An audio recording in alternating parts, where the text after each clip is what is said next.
台中静宜大学承接到市政府为你的东协广场的跨境体验示范的基地，将打造做国际创新的育成中心，过来规划着训练的课程，讲这个成效真好哦。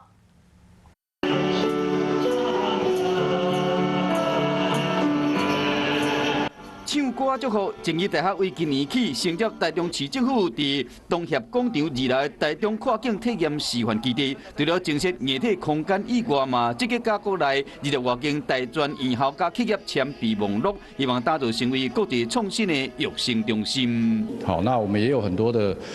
创业的辅导顾问。 好，目前已经进驻到这个基地里面。校方表示讲，这个基地内面有规划独立办公室、甲多功能会议室等等，同时合作企业举办媒合会、创业的课程，并且结合国内外跨境商务资源。开课，我都有因这人，